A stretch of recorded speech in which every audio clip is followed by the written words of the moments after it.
So, hello everyone. My name is Merlin Crossley. I'm the Deputy Vice-Chancellor, Academic and Student Life here at UNSW. And it's a great pleasure to welcome you into one of our Scientia Education Academy lectures with Simon McIntyre. Now, whenever I welcome people to UNSW, I always like to reflect on where I'm welcoming people to. I am at UNSW today, looking out at the Clancy Auditorium and the rain drizzling down, and this is Bedegal country where the Bedegal people have lived for many thousands of years, and I pay my respects to the Indigenous people and reflect on the lessons that they have in their custodianship of the land.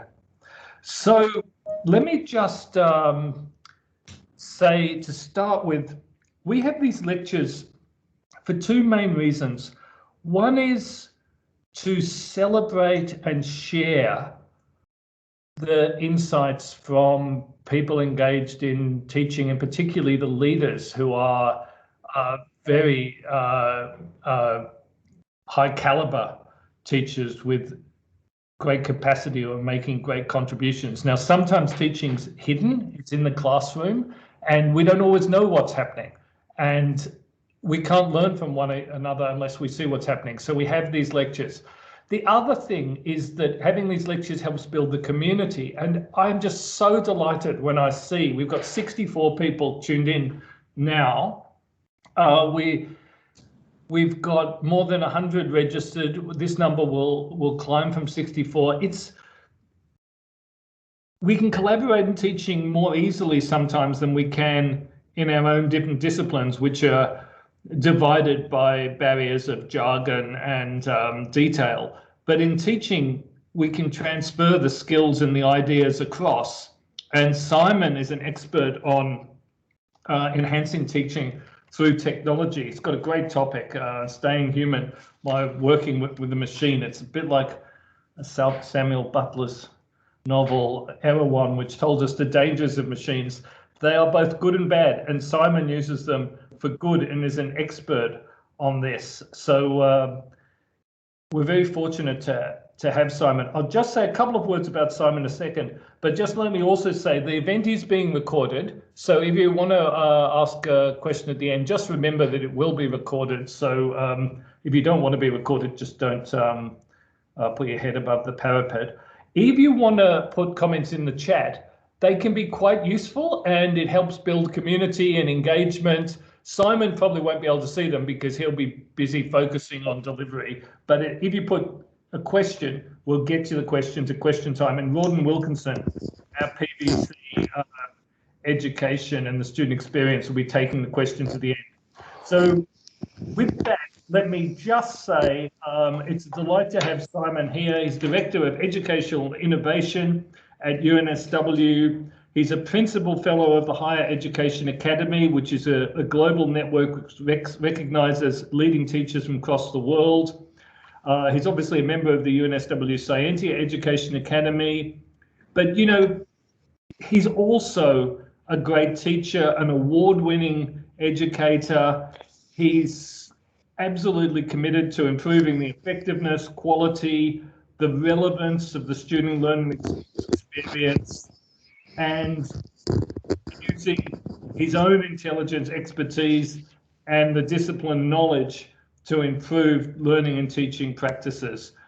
And he takes a design-led and data-informed approach, and that's one of the big things. We've got data now, and he's interested in personalization of learning and integration and evaluation of digital technologies, artificial intelligence, immersive experience, and a balanced curriculum, and much, much more. So now let me admit the latest person and go on mute and hand over exclusively to you. Take it away, Simon. Thanks very much, Merlin. I can't follow that intro, but I'll try.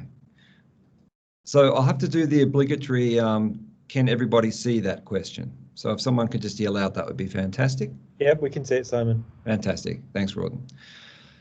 I might just start. Something Merlin said while we were sort of getting set up. I'm going to quote you, Merlin, badly here, but all this digital is okay, but I really like seeing people. And I think that's something that is a nice segue into what I want to talk about today. I'm going to talk about humans and machines and what it means for where we're going in higher education. So to start this story, I'm going to jump back to 1950 and talk about Norbert Weiner, which is one of the best names I've ever heard. But aside from that, he really talked about the notion that society is understood through its ability to communicate and how it communicates. So he talks specifically in his book, The Human and Human Use of Human Beings, Cybernetics in Society, in the fact that the messages we have between man-machine, between machines and man, and machine are destined to play an ever-increasing part in how we construct and define our society. A footnote to this is the fact that he talks about the notion that as humans, we try and develop control through our communication mechanisms, but nature wants to always degrade our order and create entropy and disorganization. And I think if we reflect on that a little bit in how complex institutions grow over time, I think we can sort of feel how we can get a little bit overburdened by lots of complex systems and entropy ensues. So I thought that was a nice framing position to get started with. But jumping forward a little bit, if we think about how the machine has transitioned from being something where humans had to really think like machines.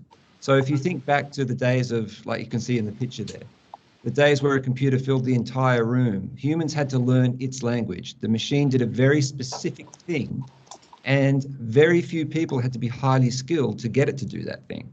Now, as we've gotten to today, I chose that picture of the baby with the phone for a very good reason, because I'm sure we've all seen babies less than 1 year old. Machines, precision. Getting some feedback as well. You've got your mic. Thanks. So I think the important thing here is that as the cost has come down, the applications of this technology has become widespread. We can do almost anything with this technology, and almost anyone can do it. And most people have one of these in their pockets today. So an important change in our societal fabric.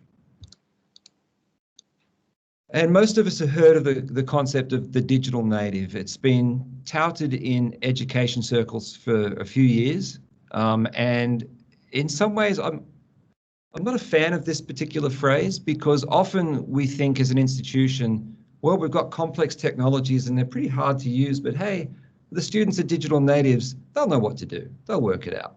So in some ways, we've taken the responsibility of providing a simple experience facilitated by technology, and we've put the onus back onto those digital natives to work it out, rather than thinking, how can we as an institution take responsibility and make it better?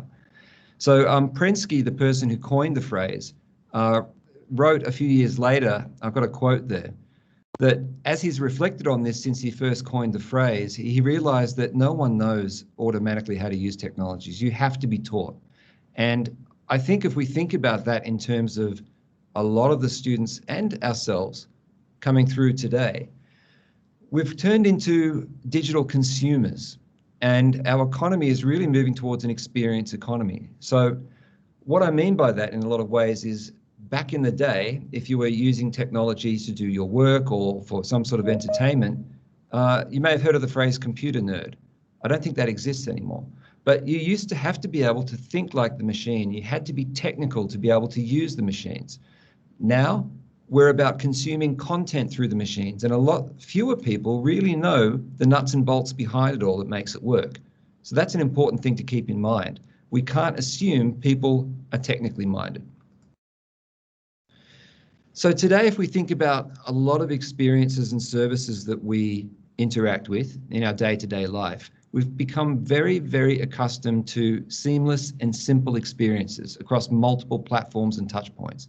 So what I mean by that is, if I'm interacting with a service or a store, if I'm interacting on my phone, on a website, on the phone, or I walk in person, I expect there to be no disconnect. There's a continuity in the way things look, in the way that my inquiries are handled and in the information being passed from one of these touch points to the other without me having to do anything. So there's a lot less double handling and a lot more sense that all of these different touch points are the one entity, the one company. And I'm sure we all sort of have used these sorts of technologies and have experienced things like this in our work, in how we build relationships, how we might find a partner in some instances, and education. But I guess I'm asking the question today, are we really thinking about getting ahead of the curve as best we could in this aspect in education? I'll unpack that a little bit as we go forward. So, important to realise that our educational institutions, our students and all our staff belong in this new world and are doing all of these sorts of things in their everyday life already. So what does it actually mean for our educational institutions and what might we need to think about? So if we go and have a bit of a look at what some of the current research is saying. So the Horizon report for 2021 talks about different trends that we need to keep in mind. So they're sort of talking about social, technological and economic. So just quickly, you can read them there, but I'll quickly point them out. And we've obviously experienced a lot of remote work and remote learning over the last year and a bit. The widening of the digital divide. And this used to mean who has access to technology. It can also mean who knows how to use it effectively. And obviously mental health issues are on the rise and we're very conscious of that.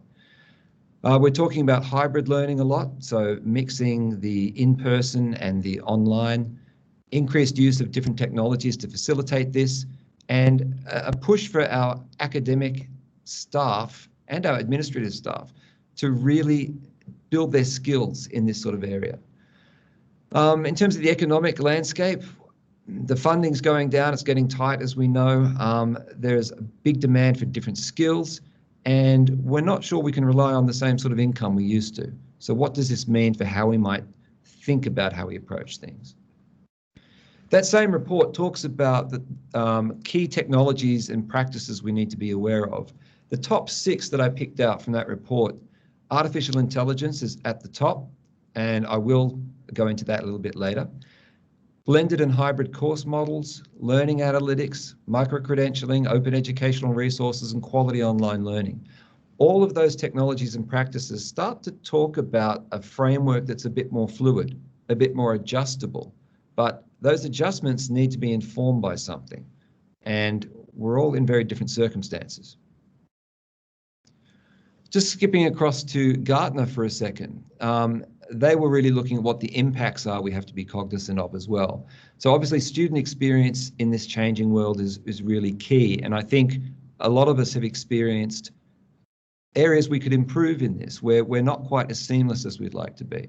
So they're talking about making sure that our digital experiences are increased and that we're actually tracking how our students are interacting with us across different touch points over their life cycle.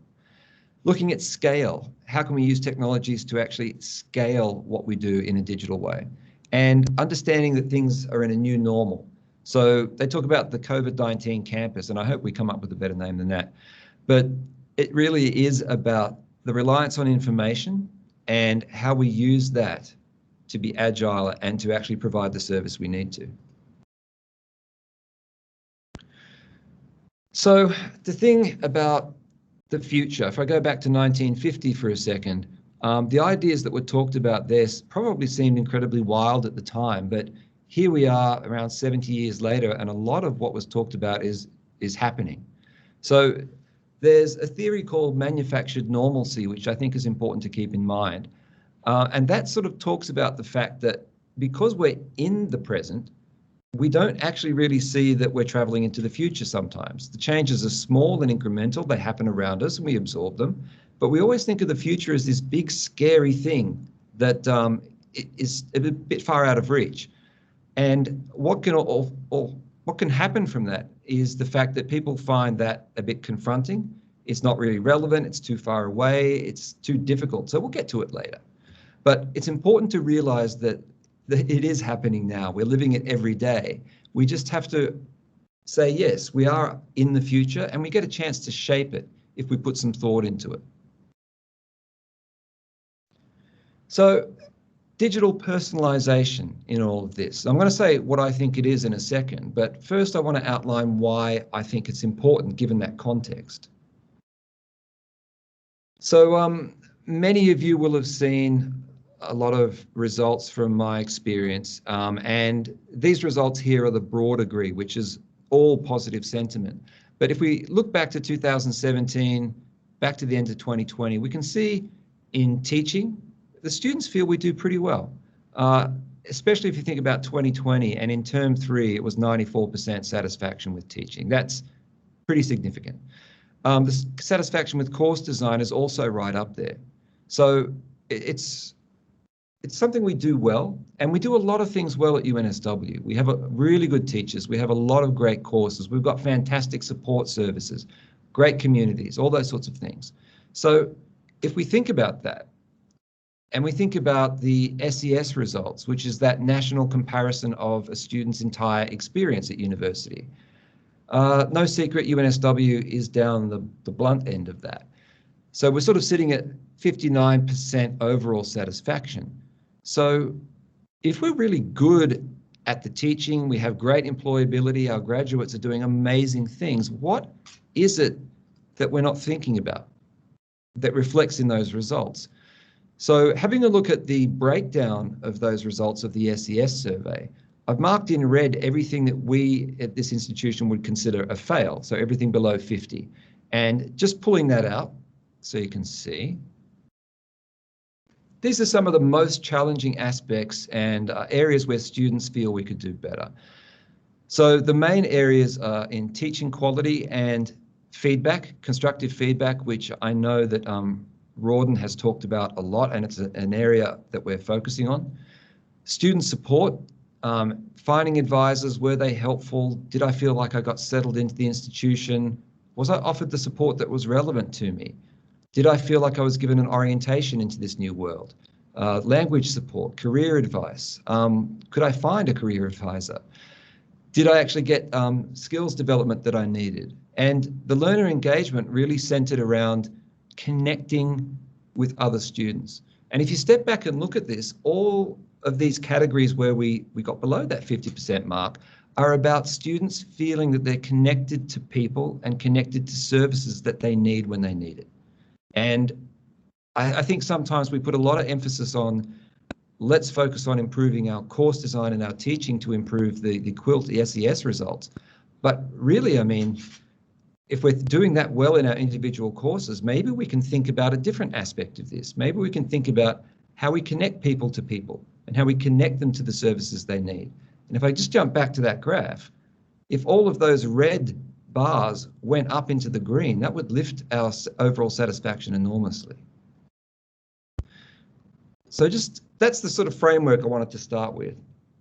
Now, in thinking about that problem, I started to think of the UNSW student experience, and the Pro-Vice-Chancellor student experience portfolio is not just about the classroom, it's also about well-being, it's about experience, employability, and of course teaching and programs and course design and all those sorts of things.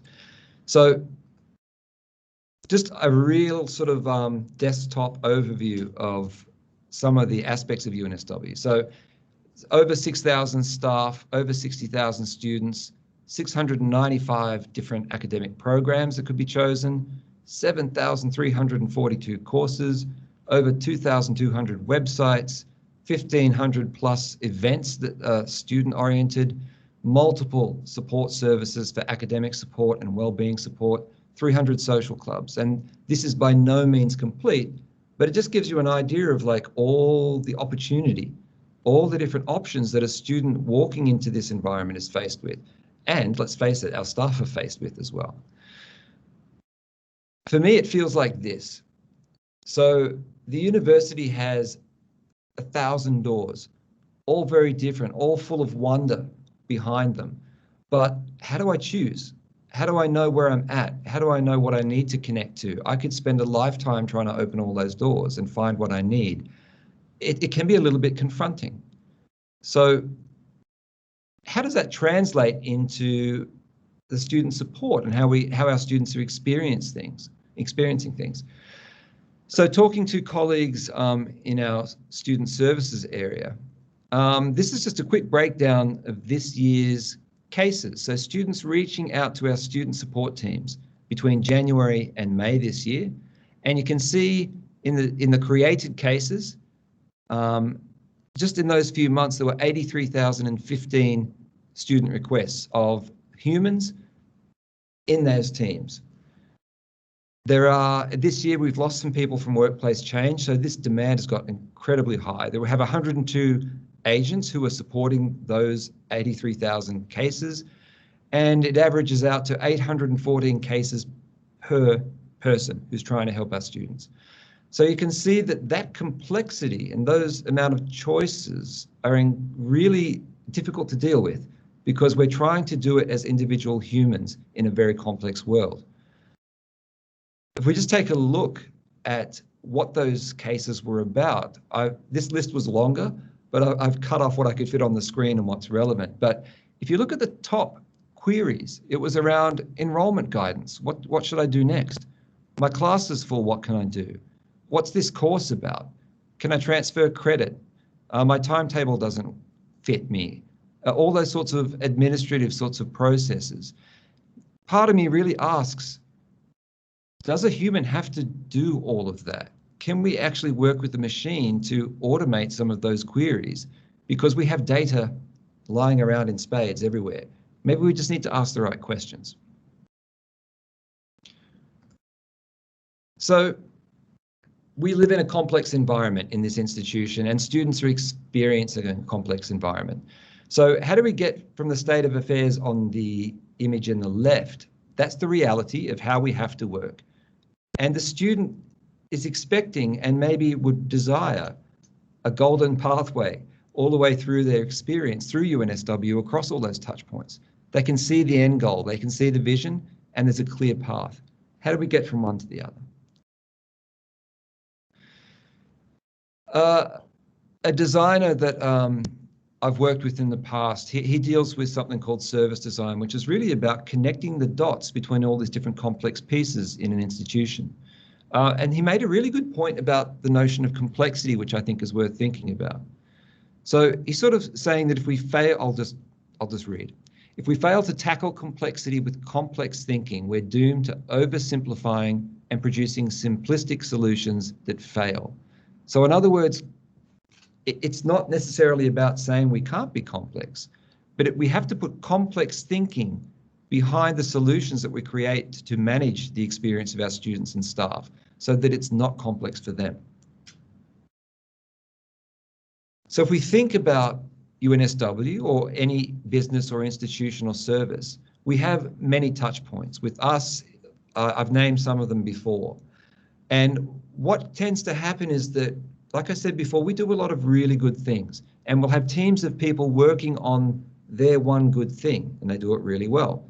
Another team working on their good thing, and so on and so on and so on. Now, from our perspective, we are doing a good job because we're creating a lot of really good things that the students can interact with.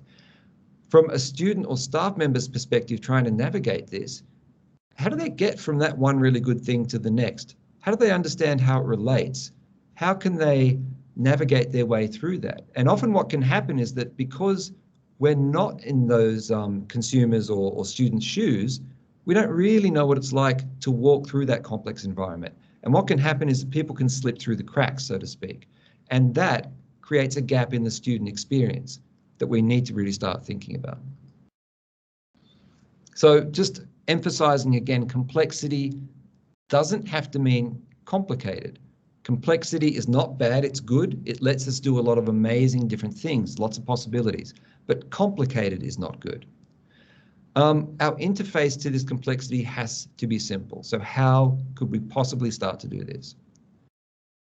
Getting to the whole digital personalization part, this is where I think it kicks in and we can start thinking about solutions to this complex problem. So if we think about that picture of the doors that I put up before, I guess if we're going to use that metaphor, think about a concierge who's opening the one door for you to get you where you need to go.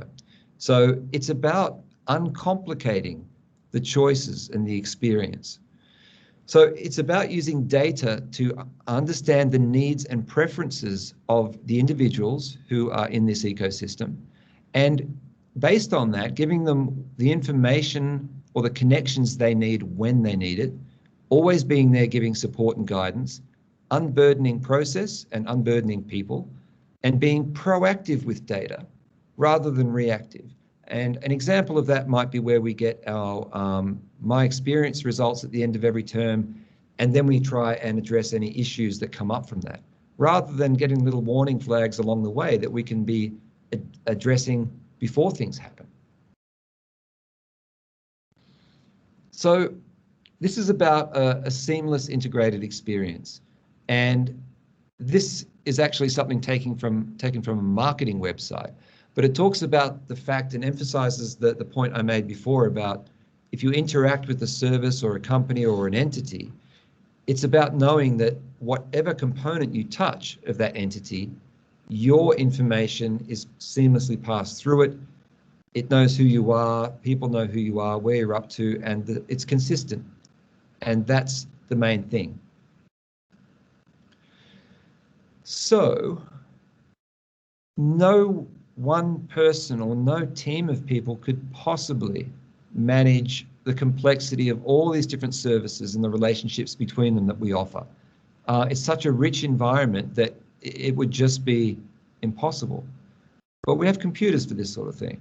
So artificial intelligence and machine learning could be incredibly useful here, because what we can use that for is to help the machine understand the relationships between our different services, help understand what maybe different warning signs might be based on different academic results or different circumstances, and basically create a mental map to say that if these things happen, maybe this will be useful.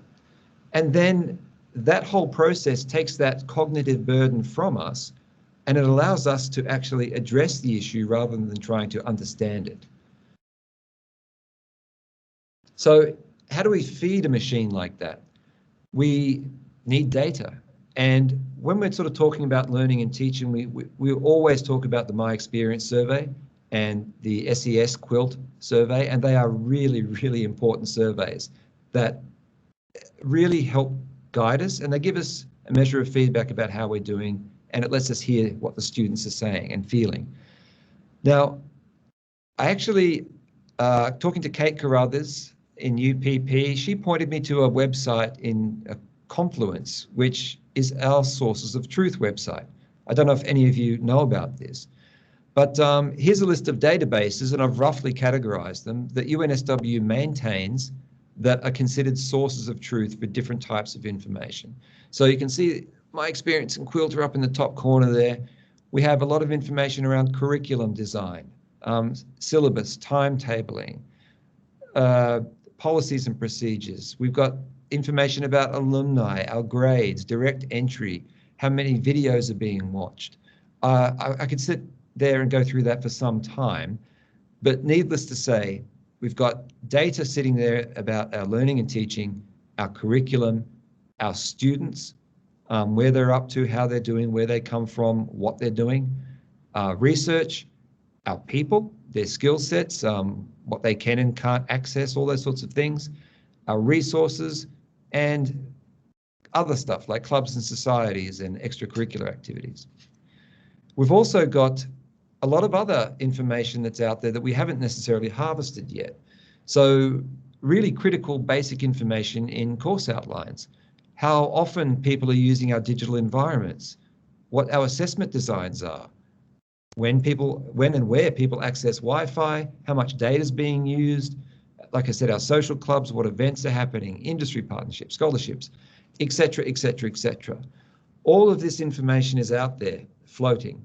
And you may have heard of the concept of a data lake, where we take all of this information, we empty the buckets into a big pile or a big lake, and then we have to build, I always think of a little fishing boat with a guy at the top trying to actually get the information he needs out the top.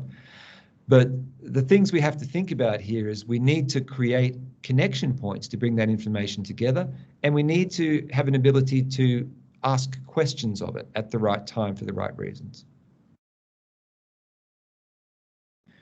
So coming back to the whole notion of Weiner's sort of concept of the human and the machine and the machine, and the machine to human, this is how I'm sort of translating that into a way we can think about it that's useful here, I think. So really the machine is dumb. It has access to a lot of facts and figures, but it has no context. So you can't replace humans in this regard. So the way this can work is for us to actually tell the machine what we need, tell the machine what the relationships are that are important, tell them what we prefer, rather than getting lost in an algorithm. We have so many different databases and processes and things that wouldn't it be great if the machine could actually connect to all the other pieces of information and bring it together into that lake that I talked about. And then because it has all of that understanding of a vast array of human preference, human wisdom, it can actually suggest things that might be useful based on different parameters. It will always be suggestions, but that's the sort of cycle of how we can start to interact with this more complex stuff underneath in a sort of surface approach anyway to get going. But I think the important thing I want to emphasize with all of this is it's about thinking about efficiencies. It's about thinking when we do something like this, when we get the machine in, how we get the machine in, and where we as humans in our interactions are indispensable and most valuable, and where sometimes we're acting like a human calculator and we can get a machine to do it. So it really requires us to examine our role in this larger university ecosystem and think about what are the true human value that we bring to our role? What are the bits that are dull and administrative and maybe repetitive that we could give to a machine to do? Machines like that sort of thing, they'll be okay with it. Now, there is actually a handy little website that will tell you these things, but it's got some predictions about the future of work. And it's a nice little website on the ABC, actually. It's called Could a Robot Do Your Job? I recommend you Google that in your spare time. But if I type in academic or university lecturer, it's predicting only about 18% of what we do as an academic could be automated. The rest of that, we're indispensable. The human is critical to this role. If we think about our administrative support, only 14%. And again, it's because it's the human-to-human interface that really helps people get through complexity and get through tough times. So if we think about that, all of that other complexity, like we're wasting the potential to interact with people to do a better job and to help more people and to make more change and more effective contributions. So we are important. Then the question comes down to, so how do we actually start to think about these relationships then? If we're important and we need to put humans first, how do we start to think about what these machines could do in a human kind of experience at UNSW? So I was thinking about showing you my whiteboard on this, but then I thought you don't need that pain. But a lot of the complexity I talked about is stuff running around in my head that I try and draw out to make sense of things. But I tried to put it in a little bit better format to make more sense. So I'm keen to hear your feedback on it when I get there. But before I start, going back to Gartner again for a second, they have a document that sort of predicts where education might be in 2030. And they're talking about AI and machine learning, as I just have, really disrupting and changing a lot of the different types of work that we do out there.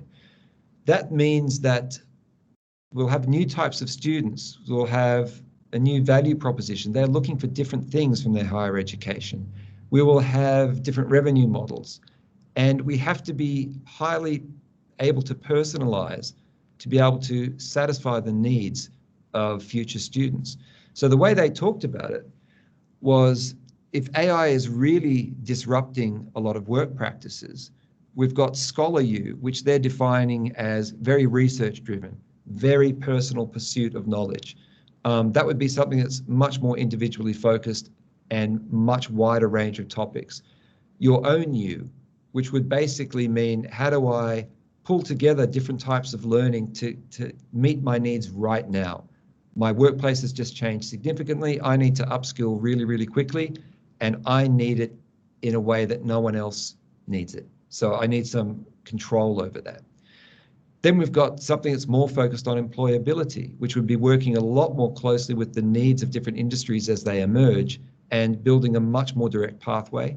And then we've got our classic universities, we'd see it now, where it really is about a broad exploration of these different disciplines and I guess covering a lot of those different bases to a certain level.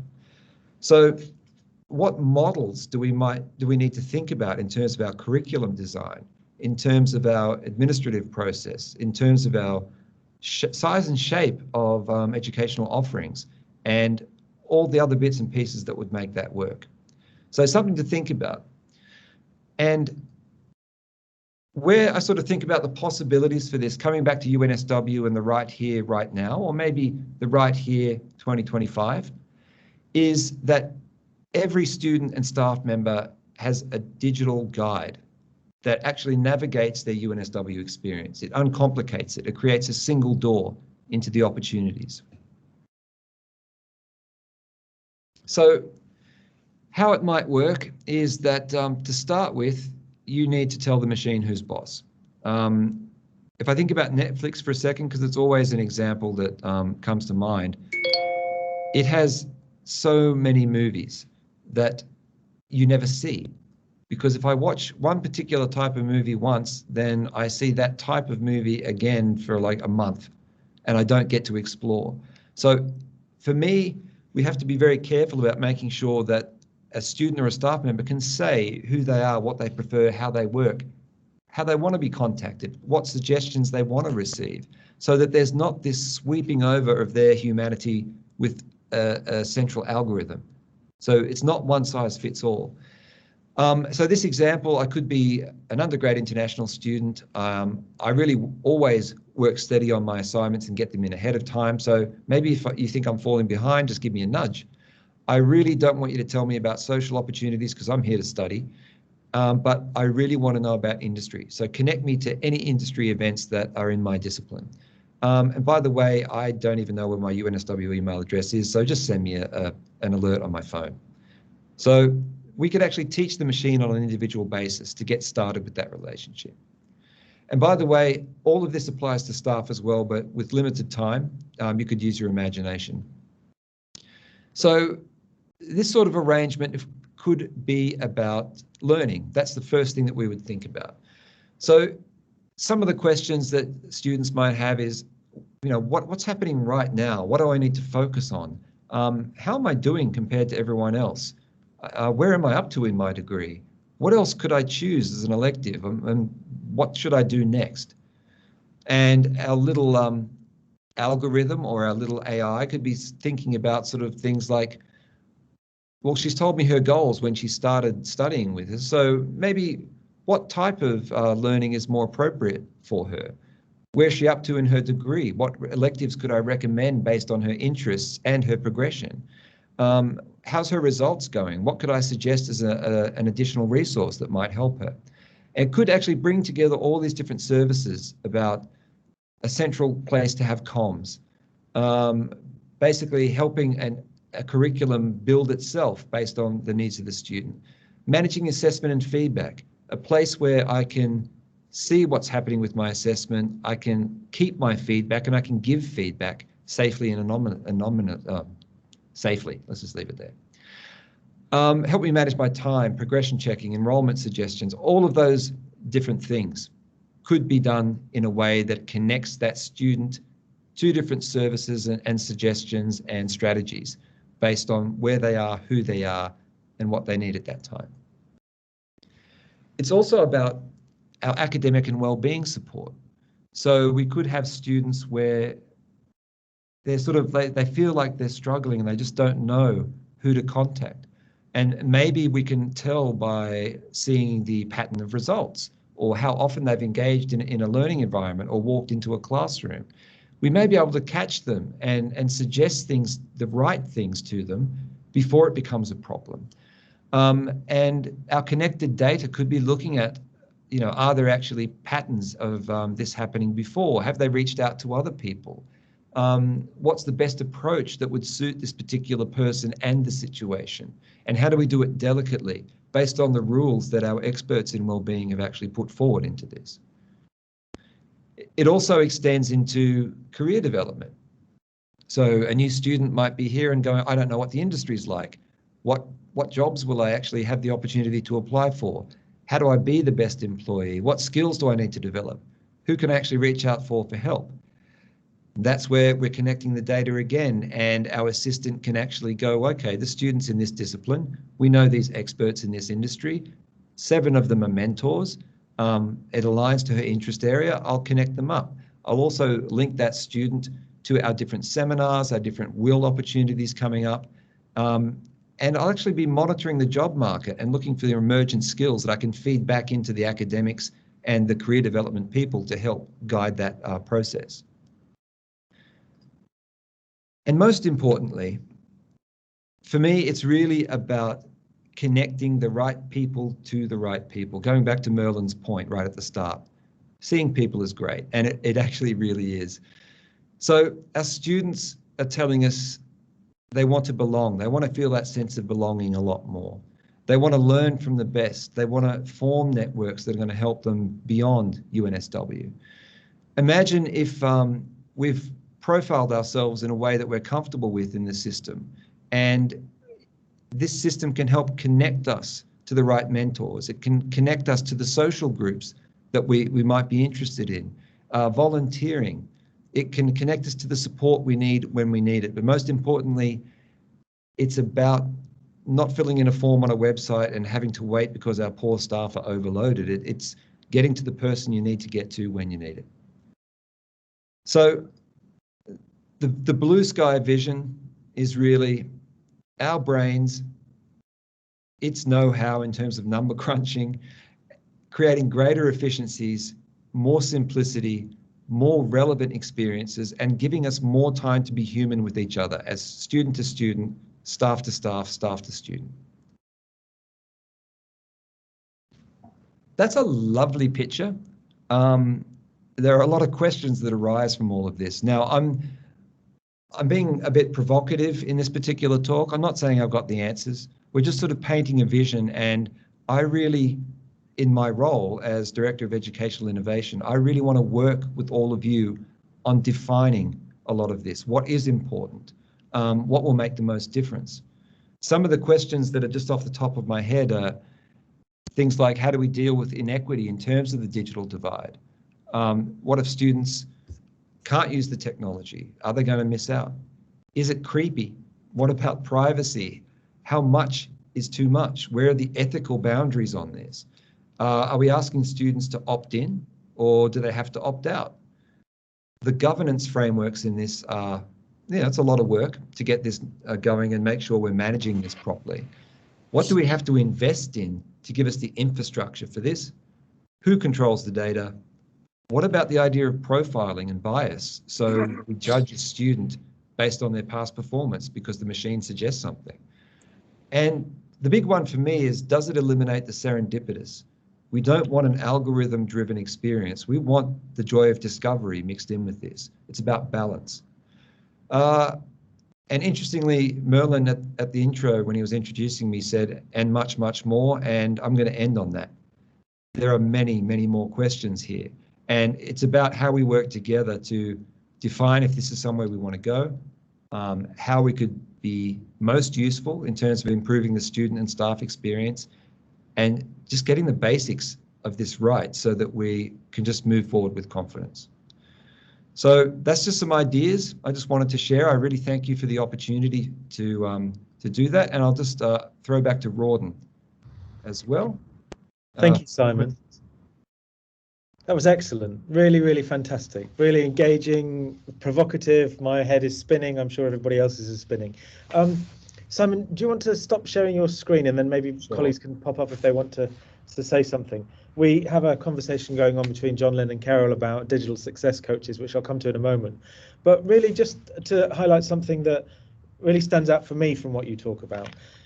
You know, I think all too often when we engage with our students, we see particular touch points as simply transactional. And actually what you show very clearly is that they're not transactional in the sense that they're just perfunctory.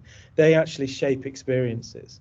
And because they're shaping experiences and because of the volume of data that you show in terms of the touch points that our students are wanting help with, we have a real opportunity there to shape those experiences in a more positive way. And by keeping the right amount of human-computer interaction going, we can use digital resources to do that to our benefit. And I think that's very, very powerful. And I think you raised some really interesting questions about the problems we've got to solve, but the vision is clearly there. And I think that's the thing that, you know, we ought to focus on. But one of the questions that's come up, and we had a conversation in Canberra in the last couple of days about this, is about academic advising, about academic coaching, about wayfinding. How do we leverage this in the first instance to help us there? Because that speaks to your to the data you showed about the touch points. What would be your first steps? Can I just, John put a comment in the chat. Sorry, I'm getting there to that question. Not realistic at this stage in AI development. I'm with you, John. We're painting a blue sky here, but to that point, I think this emphasizes the importance of the human. So to get started, I think we really have to draw on the collective wisdom of our staff who know the patterns we need to look for, who know the pain points, who know the best solutions. And we have to manually build that in to a set of rules to begin with. So, sorry, Rod, and I just really wanted to mention that we're not having to rely on the machine. It will get better as we go, but it's about drawing on our human talent to really see this. Can you just hit me with your question again? I think I wandered a bit there. No, it's really about how we begin on that journey of having some kind of wayfinding for our students that helps us through utilizing your vision and also what you think we have in terms of our technological capability, mindful of what John said. What are the first steps that we take? For me, I think it's really important to understand the student experience. So I would actually really talk to students first and understand what it was like for them, what they were missing, what they didn't realize they didn't know at the start.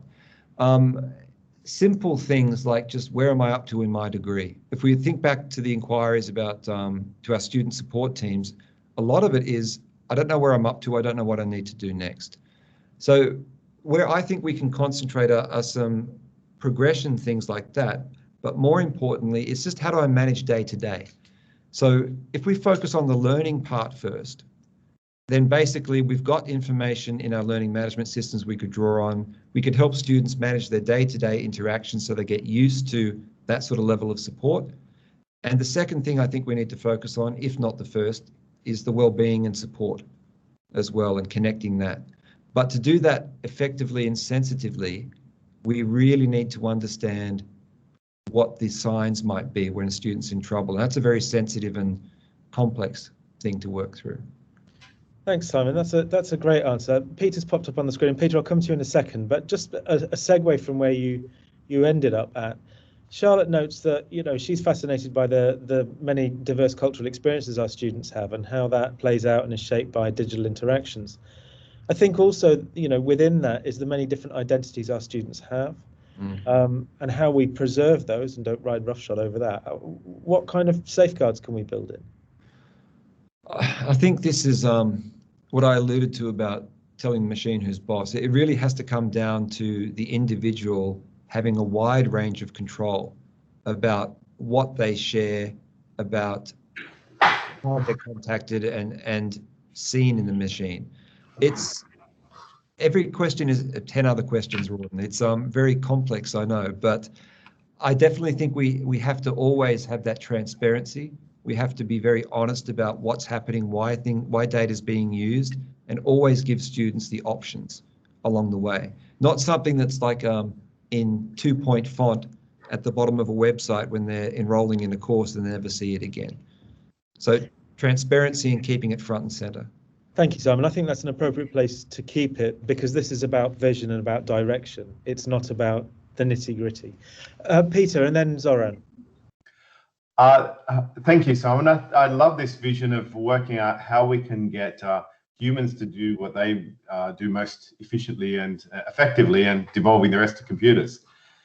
So in the spirit of your last comment about, there's always more comments or questions, just a couple that came to my mind, perhaps in the challenges department, is that when you mentioned, you gave an example of, in this area we have 7 mentors. What popped to my mind is, it could be incredibly useful to give that information, but 2 imperatives would be that we have a lot of real-time updates to the system, plus capacity for manual overrides.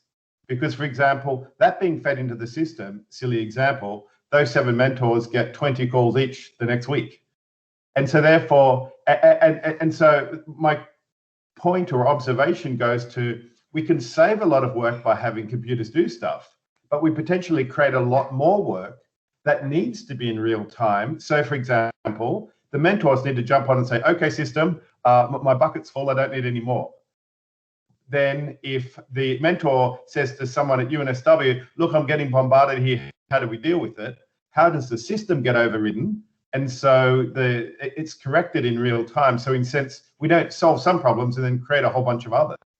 So of course, it's not a new observation, but it just occurred to me that the capacity to efficiently and swiftly override is probably going to need to be fairly substantial for the benefits to not be sort of washed over by these inadvertent consequences. Yeah, 100%. It has to be a living system, and part of the problem with that at the moment is that we have 20 systems to manage different things. So where do you turn the tap off, and where's the water still flowing in that sort of network, if I can use that analogy? So you're 100% right.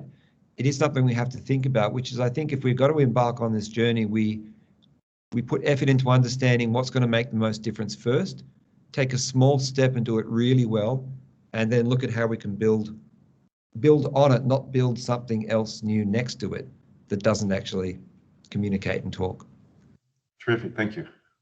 Thank you. Great question, Peter. Great response, Simon. Carol, I'm going to bring you into the conversation after Zoran's had a word, because you've put some stuff in the chat that I think is worth us having a conversation out loud about. But Zoran, over to you first. Thank you. Thanks, Simon. I think you mentioned so many things that are worthy of a separate presentation, and so I'll focus only one early on when you mentioned, and I kind of agree that yes, when we say the students are digital native, we shift that responsibility to some extent. But what I really hear when I say students are digital natives, what I hear as an extension of that sentence is, I am not. A little bit of fear and insecurity. I really felt that fear and insecurity in term 2 rather, last year. And so what, again, is it, a part of that human touch should be a realization that, it's probably true that an average student is more digitally astute than average academic. That's very, very likely to be true. But we have what they don't have, which is life experience and experience in the discipline we are teaching. And so maybe, we should get back to academics and tell them, well, listen, you still have something to offer, although you may not be sure when you do MS Stream and connect the lectures with OneNote or whatever, and I'm not always sure what will happen. That may not be that important, or am I wrong? I think that's an excellent point. And I think it underscores what I was trying to say about the value that we each bring. And this is where I think if we put a lot of effort into designing better systems, using automation to actually take the burden off the academic to work out all the technology and connect all the pipes, but then they can just more easily focus on what they do.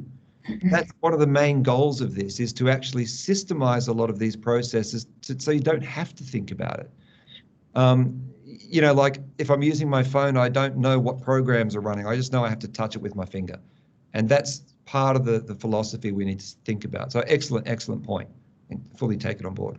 Thank you, Simon. I'm going to bring Carol in a moment. And Diana, do jump in as well at the end of this if you want to. But on the digital native front, I do worry about that term. I mean, it certainly has a colonial overtone to it and is used in pejorative ways. So I think you're right to push against it and really get to the core of that. Carol, over to you, and then Deanna, if you want to add something in. Okay, so the point that I made in chat is that some more information in Moodle will greatly help me as a teacher, but I realise there's a limitation on what information can be shared with me to help my students. But a good example that I can provide is that in term one, I got partway through the term and I realised one of my students was struggling, and so I reached out to her. And it turned out she was a first-year student studying in India. So she had time management problems and she had not been really well integrated into university. Had I known that at the beginning, I would have been able to help her earlier. I was able to help once I discovered that, and I had a one-on-one tutorial with her, and she was really grateful, and she ended up doing really well in the course. So that kind of thing can help students at the coalface, if you like. That was my experience. So my question was really basically, what more could we do in Moodle to help academics identify that earlier? I would just take Moodle out of the equation, to be honest, because I think a lot of this has to transcend an individual platform. In some ways, I'm thinking this in a lot of ways, but a lot of this comes down to the ethics, the privacy, and the permissions, because in some ways, in an ideal situation, it wouldn't have been you that had to deal with a lot of that support. Like, it would have been maybe a central team is aware of it first, and they reach out and connect that student where they need to be connected, and then they let the academics know if the student's happy for that to happen.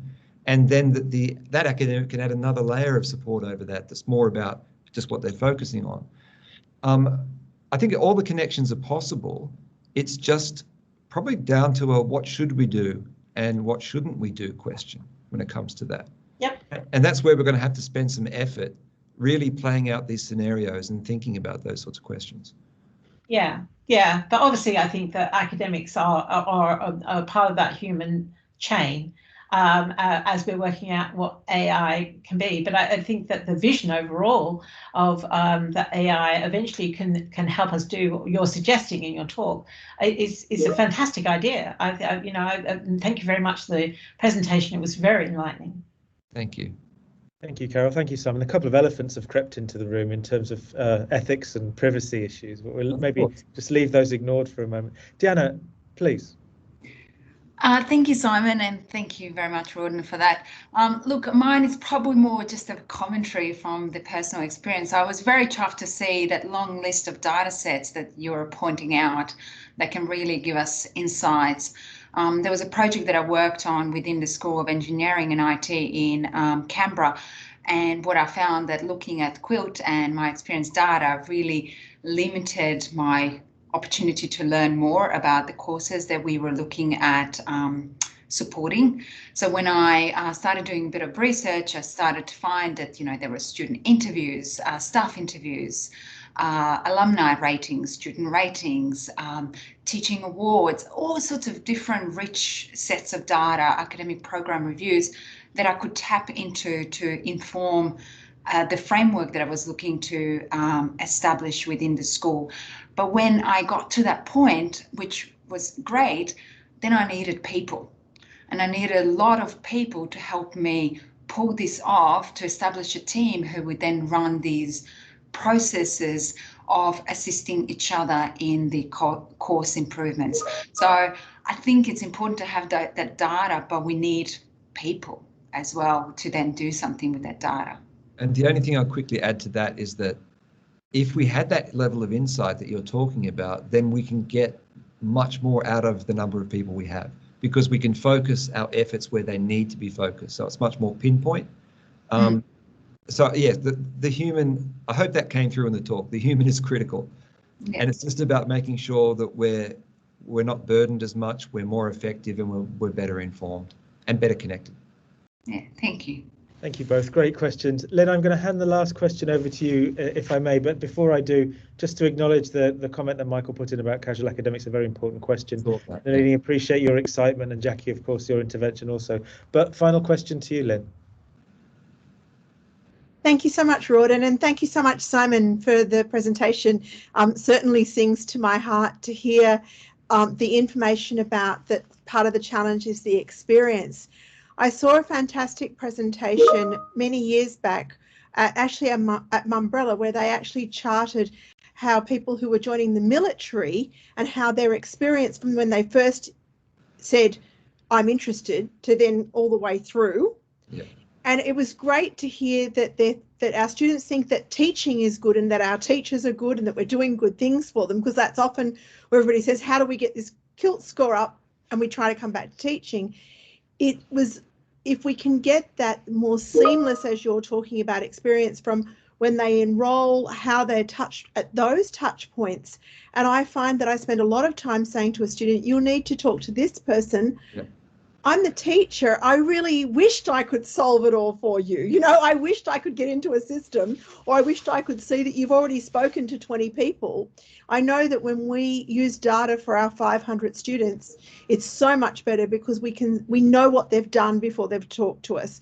Imagine the power of that if we actually understand their entire university experience. So I'm thrilled to hear you talk about it. I'm really excited about where it might go. It's sort of a bit more commentary than question, but yes, let's hope we get there.